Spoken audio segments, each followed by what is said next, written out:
Danny Brown and JPEGMAFIA, Scaring the Hose, album review, let's chat about it. Hey friends, what's going on? Johnny from What's Spinning here tonight to chat about this latest album from, this is a nice surprise.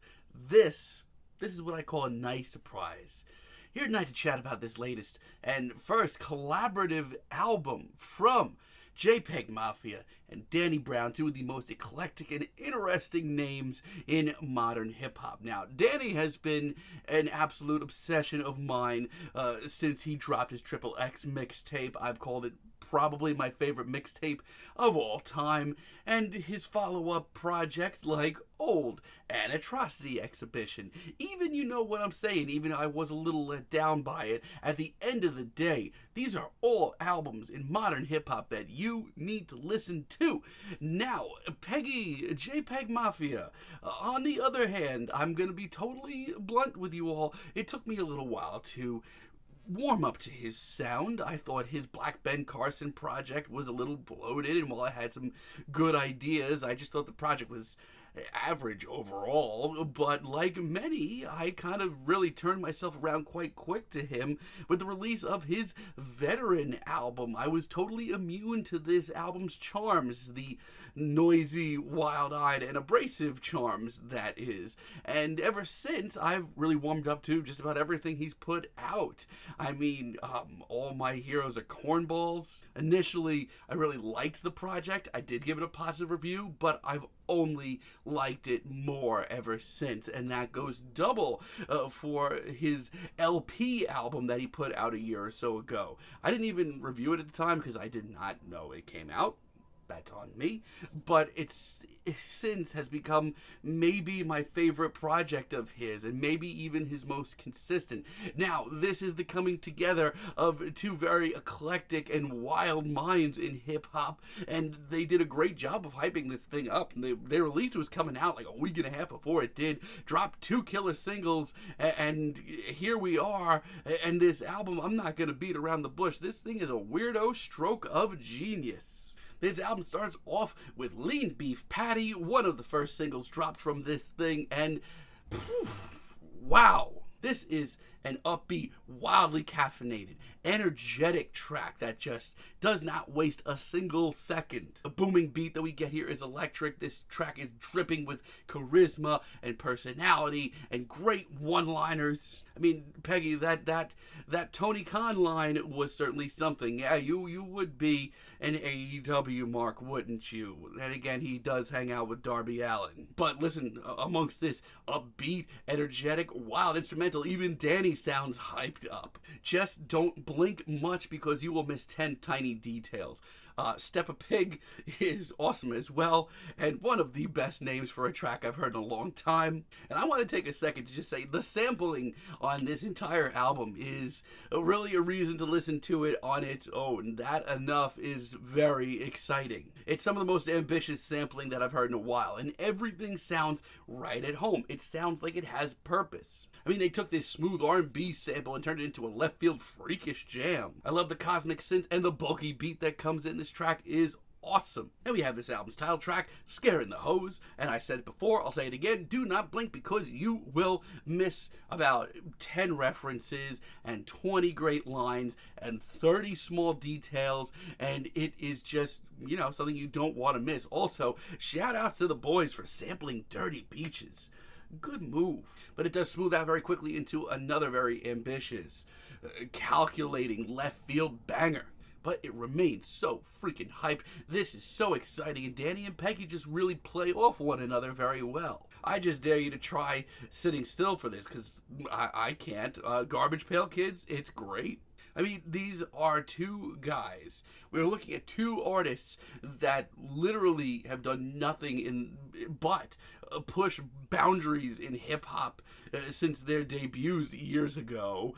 But yet here they are, pushing even farther and just pushing themselves farther. Different genres, different influences. Oh, and Danny's performance on this track is batshit insane, harkening back to his Triple X days. And this constantly shifting instrumental, it forces you to pay attention. I'm going to be honest, I needed a breather after this track. I needed to shut it off and just kind of, sit with it for a minute. But I mean that in the best way possible. Oh, and then we have Fentanyl Tester. This is just what I needed. We needed Danny Brown and JPEGMAFIA working off a warped, ghoulish Khalees milkshake beat. This track is wild. The glitchy beat, the pop culture references, the energy. And you know what? I mean, I've definitely heard Danny on beats like this before, and he's always shown and just really done really well with them, but even this is next level for him. And that Marmaduke line. Chef's kiss, Daniel.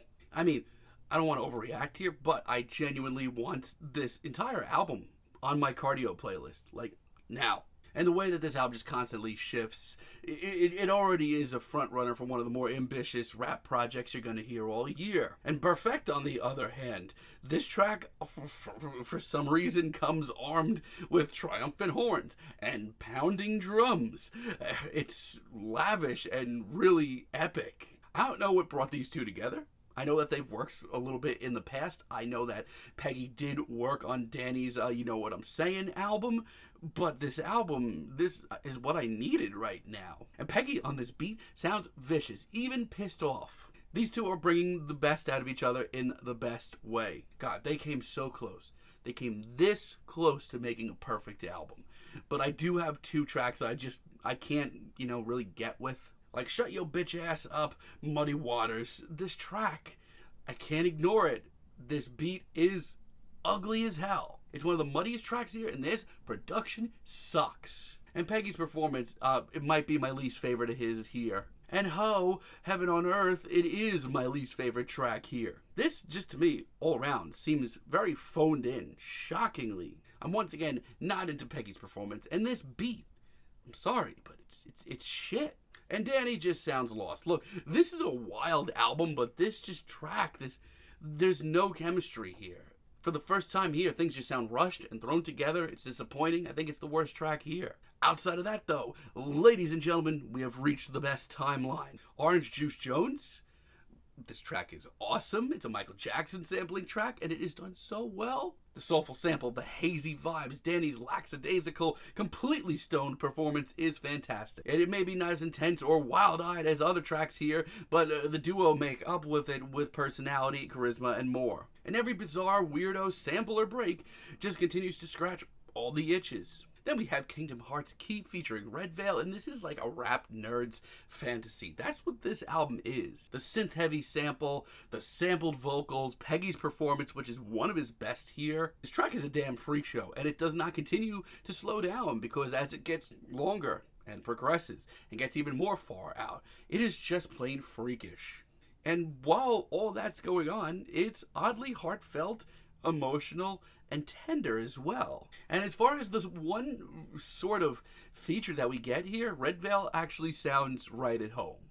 And by the time we get to God Loves You, my brain has officially started leaking out of my ears. This sample, what the absolute fuck is this? It is beautiful. They take pop masterpieces, throw them through the wood chipper, put them back together with duct tape and glue, and the result is euphoric. Run the Jewels is short, sweet, and really far out there.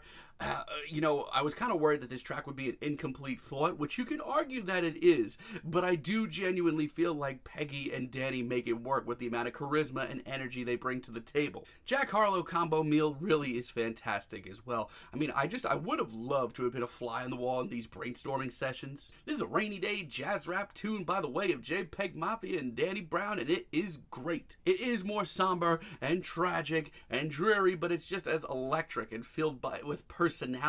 Plus, shout outs to Peggy singing towards the end of this track. It's only gotten better. It's only gotten better. And where you get your coke from is the weirdo blast that I needed to finish off this album. I really did need that one last blast. It's noisy, it's loud, it's freakish. Peggy doesn't sound like he's slowing down. He sounds like he's got 8 more tracks in him. This beat's one of my favorite here. It's so lavish, it's in your face. and it complements the two of them so well, and their styles. I am so hyped. I can't wait to listen to this album again. Amen. Yeah, I've got not much bad things to say about this. Yeah, 2 tracks here kind of rubbed me the wrong way and got into ugly territory, which I was not expecting, especially with who we're dealing with here. But overall, this is a weirdo stroke of genius of an album. We have reached the best timeline. JPEGMAFIA and Danny Brown are doing the Lord's work here and putting out one of the most electric rap projects you're gonna hear all year. And that's all I have to say. Feeling a very light 9 on this album, but let me know what you all think down below. If you like the video, be sure to give us a like, give us a subscribe, and let me know down below what you would like for me to chat about in the future. And until next time, have a great day, friends.